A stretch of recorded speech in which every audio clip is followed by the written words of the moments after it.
and we are recording. So if you do want to chat, if you have any questions for Chef Marco, you can go ahead and type in the chat area, and I will make sure that I voice that to Chef as he is going through making his tacos for today.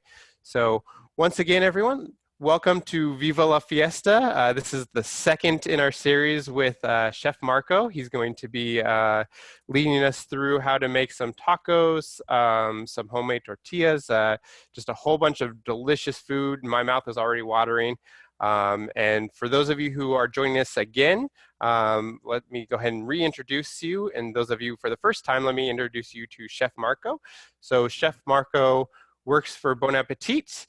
He is nationally recognized. He has been on, he's had his own cooking shows. He knows how to do this. He's has many accolades, and he's currently working at the DeRosa University Center, cooking for our students who are still on campus during this time, so providing those essential services. So thank you, Chef Marco, for doing that.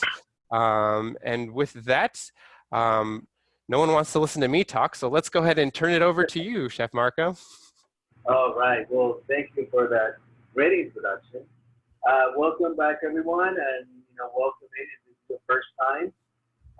So yeah, we were originally going to do this on Pico De Gallo, but we moved it to Friday.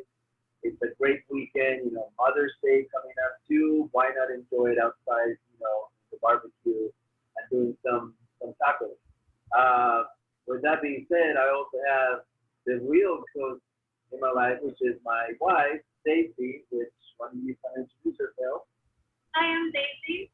So, she's the one that makes the Mexican food at home, and she feeds the kids every single day. We have 2 boys, so they eat quite a bit.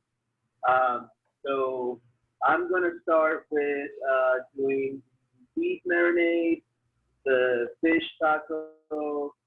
We're gonna make a really good coleslaw mix to go either with the fish taco or vegetarian taco that we're gonna make as well.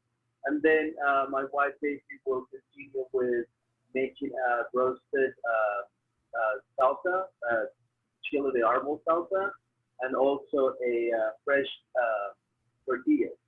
So it's actually simpler than it actually is, and they're really, really tasty. So our version today is if you are inside your house doing everything on the stove, and just make sure that you have a window open, because there's a lot of smoke coming out of doing either the roasting of the tomatoes or peppers, and also we're doing this beef, fish, and veggies on the little pan. So let me start by doing that. We can also, if you have access to the actual recipe, I have it here with me, and I broke it down so each taco has each of its flavors. There's really not one way to do this thing. It's what you like and what flavorings you like on your carne asada or your fish. That's up to you. On our case, we like to just keep things very simple and not to really dress them up too much, where it's going to take over and overpower the flavor of the meat itself. So I took some beef. This is actually top sirloin that I took, and I cut it into little sticks like that, and I cut it along the grain. And then you guys can see that, but there's a cut where you go along the actual muscle instead of across the muscle. Because what we're gonna do is we're gonna sear it both sides, cook it to about medium rare is what we like, and then we're gonna dice it up, and you can either throw it directly on the taco, or you can put it back on the stove, give it a quick sear on high heat always. That way it gets nice and crispy. So the marinade that we're gonna do for this guy is going to be just salt, pepper, And then I made my own dusting flavoring, which is garlic powder, oregano, paprika, and a little bit of onion powder as well. So I'm gonna put that on the beef, a few 2 tablespoons of that on that. I'm gonna put some salt and some pepper. Now, there's people that like to put some lime juice in there, some fresh herbs. That's totally fine. I just like it this way, and I'll put a little bit of olive oil to help, everything adhere to the meat. So you can do this hours ahead of time. I find it to really, I like when you have it on the outside, it doesn't really penetrate the meat too much, because that way you can taste the meat. And that's why I like to cook it medium rare to medium. So we'll let that sit for a little bit. So that's how it's gonna look. It's pretty straightforward, pretty simple that way. Then what we'll do is the fish, and I basically do the same thing for the fish. Do salt, pepper, some of that seasoning, a little bit of olive oil. And if you're doing this outside, I recommend that on the grill, if you have a flat cast iron pan, that works great for the fish. Or if you don't, just put maybe a little bit of aluminum foil, and you can get the same effect of the meat being straight on the grill as well. So some salt, a little bit of pepper. You can put a little lime juice in there as well. That'll help. So, some people like to just fry the fish, put a little bit of flour on that just to get some texture. We're trying to keep it healthy and light. So we're going to skip the flour and just do that directly on the pan. While those two are marinating, that we put a little bit of oil on both of those. Actually, this for the fish.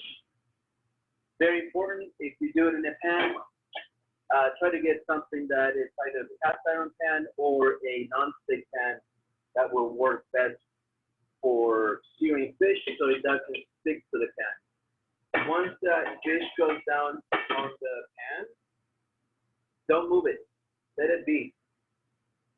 Just let it sear, let it get a nice crisp on it, and that way, you'll get a nice char on the fish.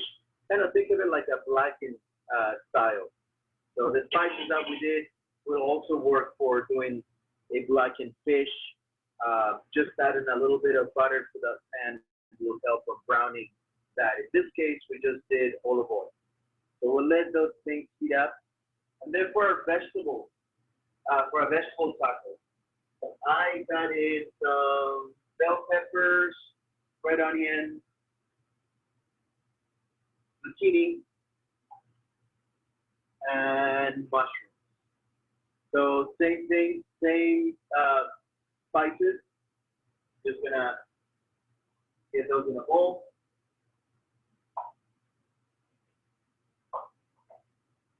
All right. And as you're mixing those up, Chef Marco, we had one question. Could you repeat what type of meat that was? Was that top sirloin, did I hear? Yes, that was top sirloin. Yeah, and meat is getting very expensive these days. So, top sirloin has a little bit of fat. And if you cook it medium rare, you're actually going to end up with a really, really tasty piece of meat. So yeah, that's why I chose top sirloin. If you go to the Mexican store, you'll find something like ranchera or arrachera, which is you have also skirt steak. So those are kind of the cuts that they'll do for tacos, and they usually cut in extremely thin, and they get really well cooked or well done. So I like it on the medium rare side. So right now, all my pots or my pans are smoking, and I'm gonna drop the beef The first one, it's gonna sizzle.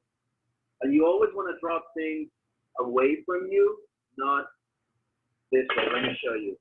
So what I see, one of the common mistakes that people will do, things drop in this way towards me. You want to drop them away from you. I'm gonna do a couple sticks, and this doesn't take too long. Let that there. I'm gonna do the same thing with the fish. Again, drop them away from you.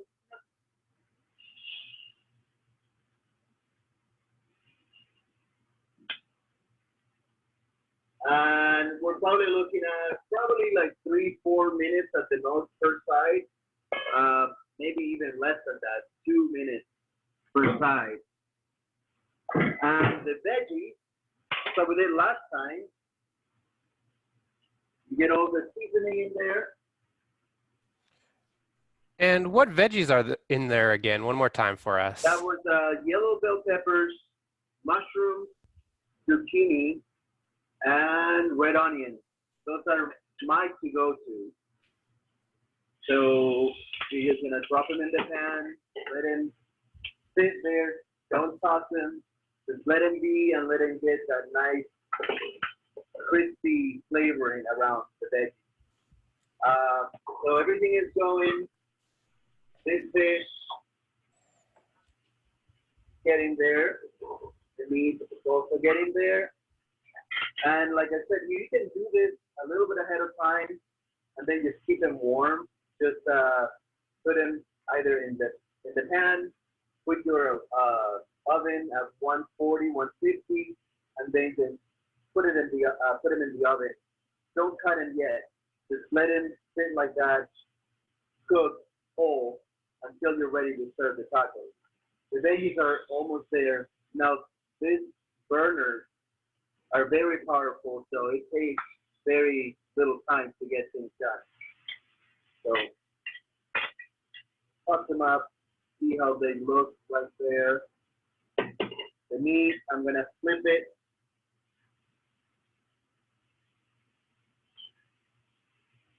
You guys see how nice and dark that looks? That's what you're looking for. That's a lot of flavor in there.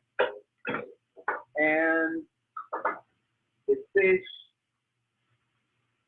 should come out pretty easily. So, oops, flip it. One, second one, then the third one. That kind of stuck a little there. But at this point, I can just turn that off and let the fish sit right there. My meat, I'm gonna turn it off because I don't want it to get overcooked.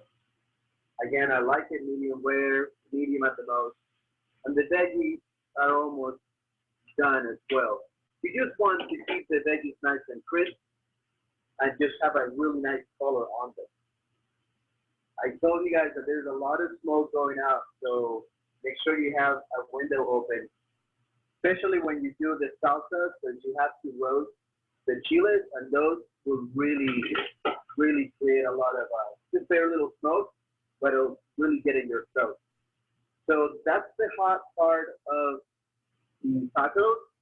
Then I'm gonna make a coleslaw, which is inspired on a Salvadorian coleslaw. Coleslaw mix, just shredded cabbage with a little bit of carrot.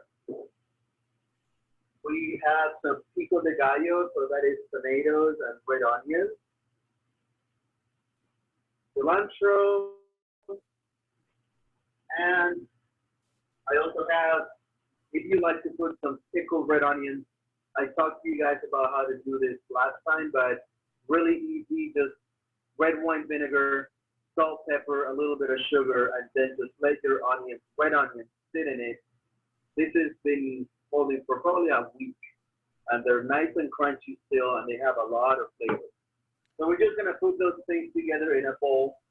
I'm gonna pass it on to my wife so she can show you how to do the salsa, the roasted tomato salsa, and the tortillas, and then we'll finish up the tacos. Yep. Yes. And right before you pass it over to your wife, we just had two questions that you could answer for us. Yes. Could you repeat one more time what spices were in that powder mix that you put on Oh, to yeah. the steak? So this is smoked paprika, dry oregano, garlic powder, onion powder. That's all I have in this mix, and then I always keep my salt and pepper on the side so I can control, those two items. Um, Great, wonderful. And that's then, it. So I'll pass it on to Daisy. all right. Hi everyone. So I'm going to show you how to make red salsa and the green salsa with the tomatillo. We have the tomatoes that have been roasting on the comal or the grill for about 25 minutes, maybe 30. And this is the way we want them to look. All charred. It gives it a nice flavor. And chile de árbol. I also roasted that. But this is how it looks when you buy it. So these are ready to be blended. So this bowl. See how charred the tomatoes are? You want that? And some people choose to wash them and take out the black stuff. I prefer to leave it on to get an extra flavor. Those are the tomatoes. These are the peppers. And you can control the spiciness of your salsas. We like to make them mild because we want to be able to eat your food and taste the other flavors and not have the heat overpower everything. We're just going to blend this with a piece of garlic and salt.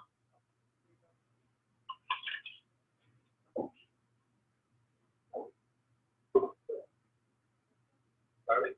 Yeah, this is One clove. garlic. And this is the tomatillos that also were roasting. About 5, 6, however you want to have extra, to make for the next thing, maybe on like some eggs or for breakfast. And these are serrano pepper. And you also 2, 3 for the 5 to 6 tomatillos. And those will also go in the blender with 1 clove of garlic and salt. We have a question about the stuff that is going in the blender. Are you including the stems for the tomatoes and the chili peppers?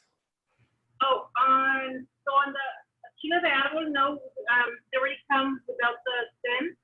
And then on the other one, you can choose to take them off, or everything's cooked. So I usually just toss them in there because they're already washed and charred altogether.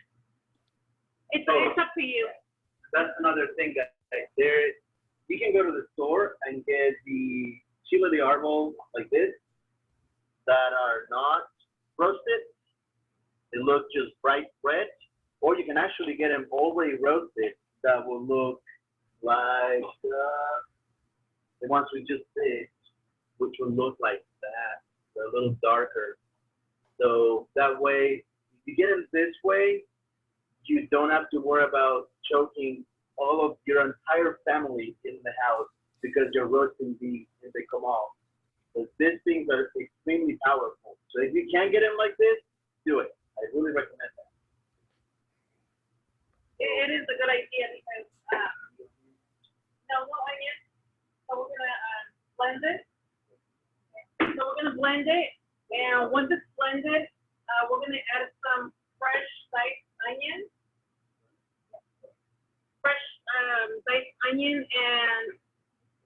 and cilantro, and you can also add some avocado. Well, Marco is blending that. I'm also going to show you that I use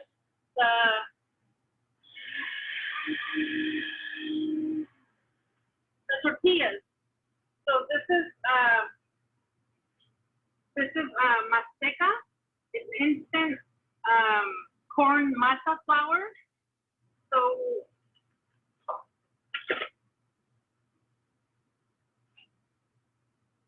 you follow the instructions on the label. I usually eyeball the amount I'm going to use. So I just put a little bit in there of the masa flour. And we also need some water. Room temperature water works best. I grew up, my mom would always say that instead of cold water, just room temperature. So that's the flour, and you add the water, and you're gonna mix it up like if it was Play-Doh.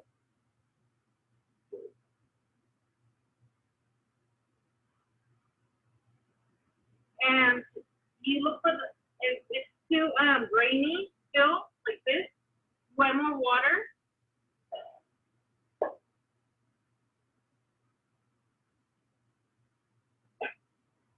You're looking for a Play-Doh consistency.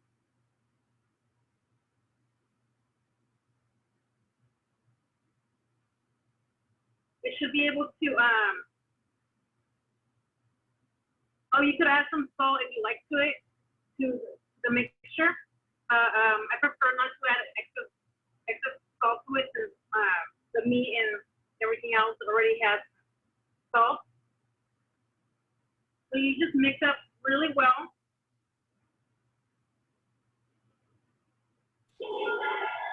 And so just one quick question again on here. Is that 100% corn flour or is that something different? No. Yeah, it's one, no, it's Masteca. Masteca is made out of corn. All right. There's some other ingredients that go into Masteca as well, like cow and other things that make it nice and pliable. If you get just corn flour, it's too dry and it'll become too brittle. So make sure that you get a flour for tortillas. Best thing we know is Masteca. There's that yellow Masteca and the white Masteca. And they also have the blue corn, Masteca, which is very tasty. Yes.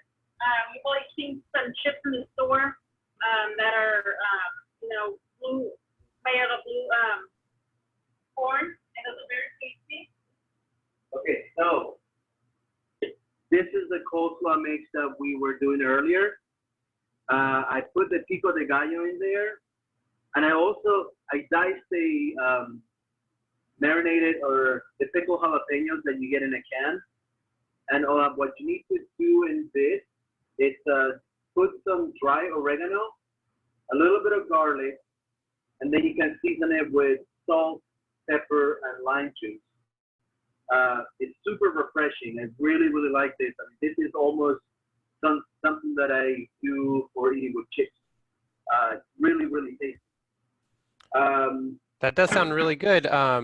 Yeah. Would there be any substitution if someone doesn't have coleslaw to kind of mix with those flavors or something else that you might put in there? You can do, it's something that you can really do is maybe do arugula or spinach and trying to chop it up to make it look like coleslaw, kale, super green, really, really, good for you. So it's up to you. This is kind of the traditional from Salvador, Costa Rica. You see it in Veracruz as well, and some of the Mexican cuisine, which is extremely diverse. Once you get to Mexico City, going down to Puebla, Oaxaca, the food is extremely different, super good. So we're trying to, hot weather, trying to get things that are super fresh. This is one of the things that I really, really love to eat during the summertime. Yeah. sneaking out, in the middle of the day and, taking a little more. And so But yeah, that's, people are looking like they're really enjoying that. Could you just repeat really quickly what's in there and kind of the proportions because yeah. people are really into it right now. Okay. So what I have here, it's about a cup and a half of Pico De Gallo. Again, in the document, I think it's already posted, or we can post it later on. We will post that for you. The proportions of that is 3 parts tomato, 2 parts onion, 1 part cilantro. In this case, we did 2 cups worth of that mix. And then I took some pickled red onion that I have from last time we did this. This has been marinating for probably a week and a half. And then I also took a canned jalapeno. You can barely see it, but I just diced it up with the coleslaw mix. So it's probably 3 cups of coleslaw mix, 2 cups of Pico de Gallo, 1 jalapeno, and then we'll season it with some lime juice, salt, pepper, and dry oregano. And this you can make it the day before, and then the next day it'll really, really come together and taste really, really good. It'll keep some of its crunchiness, but at the same time it'll be nice and it'll taste almost creamy to me because everything just married. So she gave me the tomatoes with the chile de árbol and the garlic. That's what I ended up. I completely blended that. So to this, we'll add some chopped cilantro. We'll also add some chopped white onion. And we'll get like a half an avocado, which I already cleaned up. And we'll just dice it up a little bit and we'll add it onto that salsa. That one is one of my favorite salsas, the chile de árbol salsa. You can put it on anything, and it just like the salsa really makes the tacos. I mean, you do a good technique with cooking your meat, but at the end, if the salsa is no good, then your taco just fell apart. So I'm gonna do that. I'm gonna let my wife get back to making the tortillas. I think she's doing. Yeah, it's fun. And then this is. Oh, so she actually went ahead and made green tomatillo. So the chile de árbol with tomatillo. Tomatillo. So she took the tomatillos and roasted it on the comal, same way that we did the other salsa. And I guess this one is tomatillo and Serrano Chilies, which is this guy right here. So this is a little sharper than a jalapeno. This time of year, they're super hot.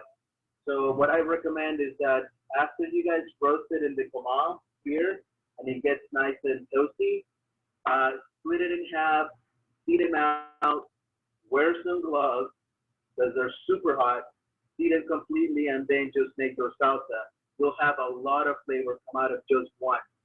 What I would do is one of these guys to maybe 5 or 6 tomatillos, because a little bit goes a long way. Okay?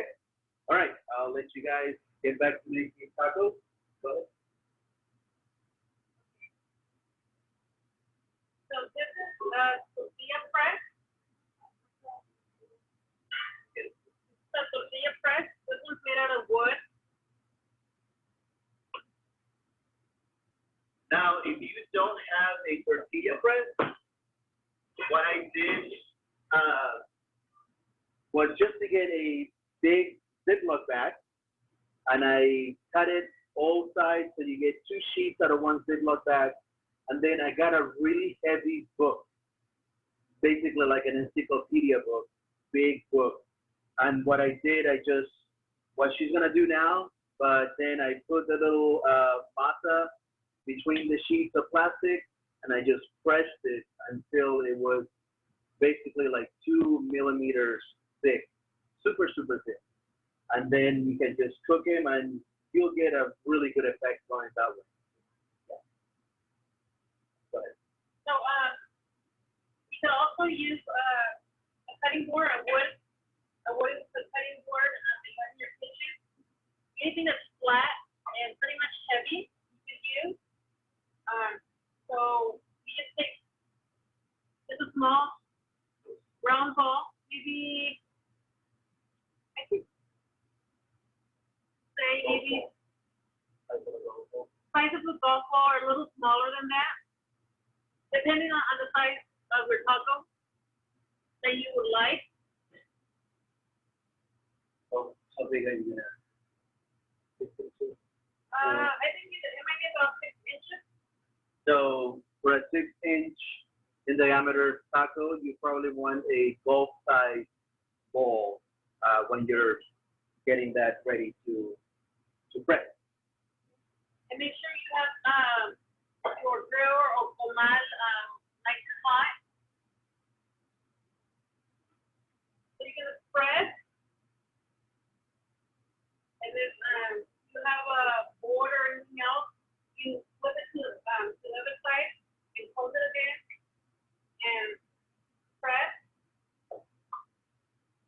Take off one of the liners. Put it out at the edge of your hand. You peel it off gently so it doesn't stick or rip the tortilla.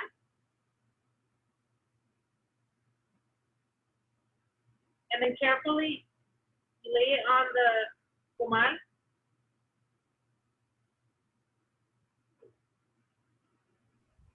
Well, And that this took doesn't have to be perfect. that looked like that took a lot of skill. So definitely cheers to you on that one. I'm gonna have to practice that a lot. Oh, thank you. I've been taught by my mother, and it actually takes practice. It really does.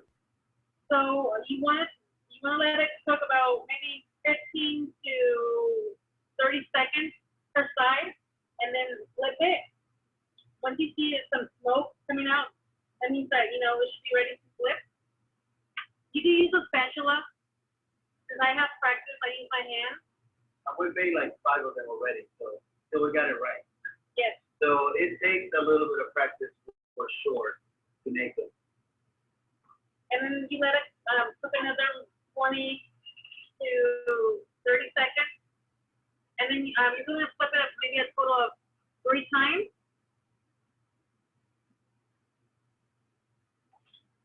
Okay. And while that's still cooking, I'm going to get another one. Just roll it.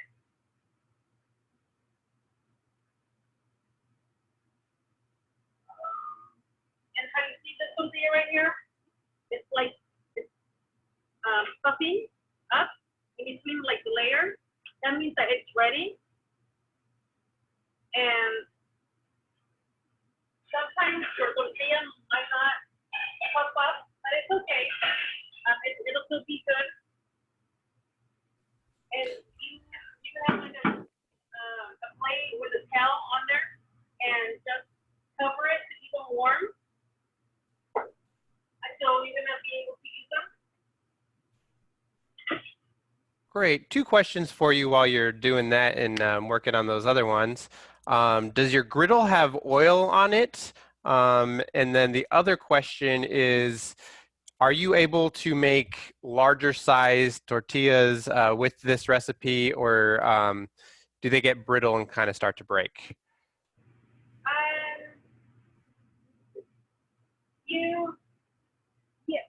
Well, let me see. The largest tortilla that you're able to make might be, what is it, Michael, like a 8-inch? Yeah. So 6 to 8 inch. Well, in Mexico, people don't even use the press. They use their hands, the bare hands. And these are usually the indigenous people that have been making tortillas for many, many years. but this is very helpful to have at home. This is my mom, and we have a metal one at the house, but I actually can't get my tortillas to be the way my mom makes them in the metal one, and I actually prefer this wood one that was a gift to my mom from her late aunt that passed away. So first week, my mom said that the secret is, after you flip them the third time, that it's supposed to rise, like in between, or puff up.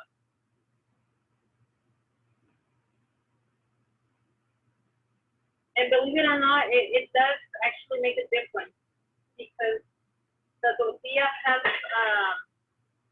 it's airy, and it stays soft. That means that if you store them like in the fridge, the next day you can put them on the griddle, and they do be soft again once you warm it up, like if you put a fresh tortilla. But if it doesn't puff up, just put them in a little towel like this, and they cover them with plastic, and the steam that creates while being hot, they'll get nice and soft. Usually when the tortilla comes out of the comal, it looks like it's super hard and dry. So you do need to do the step of putting them in a little kind of a damp towel, just like this. So the steam of themselves kind of makes it nice and soft. I wouldn't go bigger than a 8-inch tortilla if it's just cornmeal, like the manteca flour. If you want something bigger, you really need to do a flour tortilla, because it's got gluten, and that helps, get the dough stretchy. There's really very or non-existent of gluten in this guy. They're gluten-free, so there's no gluten whatsoever. So you're really just expanding water and dough, just like clay. So you want to make one more? So, good? Okay. So just to, so we can wrap it up, we have the chile de árbol salsa with the tomato, and then diced avocado, diced onion, and cilantro. No salt, no pepper on it. You can put some of that if you like. And the other one is the tomatillo with the serrano, and I put a little bit of onion, cilantro, and avocado as well. And I didn't show you guys how to make it, but there is a recipe, and this is really good. It's an aioli. So there is a recipe for that. This is actually a roasted serrano pepper. It's got half an avocado, a little bit of mayo, a little bit of sour cream, and a little bit of lime juice, salt and pepper. You just put all of it in a blender and just blend it to this consistency. It's really good if you want to make like a taco salad on top of the fish taco, or your veggie taco, or even the meat. I mean, it's really good. It's got that creaminess of the avocado. It has the bite of the serrano pepper, seedless. This is actually seedless. And then the citrusy comes from the lime juice. So it's a really, really good dressing that you can see things like this by, Panera has one of something like this too. Pollo Loco has their taco salad, I believe, that they use something very similar. I did this one yesterday, following the instructions that I put down on the document, and it came out perfectly. So it's really good. When it comes down to putting your taco together, just see that tortilla is super pliable. It's almost like a regular flour tortilla. So taco, I'm just gonna do it with my bare hands, but of course you can put tools and all that, but it's for myself or for my wife. So I cut the fish into a strip, just right in the middle. And I'll put some of the Tomatillo salsa, the coleslaw,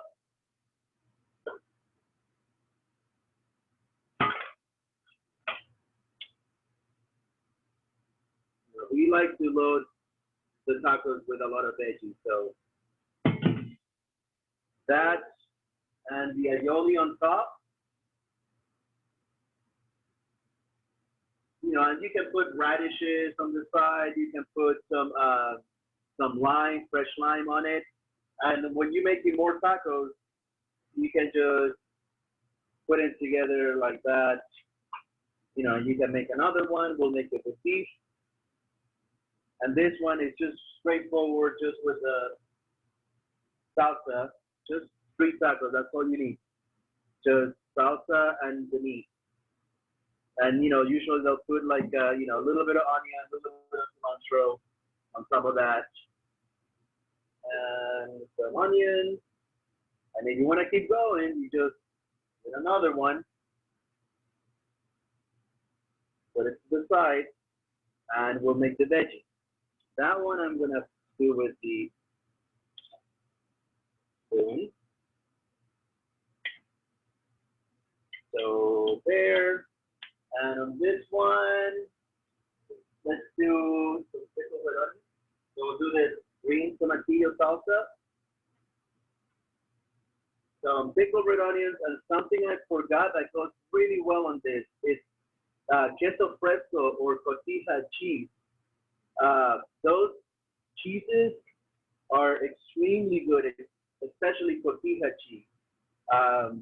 It just has this really, really good flavor. So those are the three tacos: fish taco, beef, and vegetarian.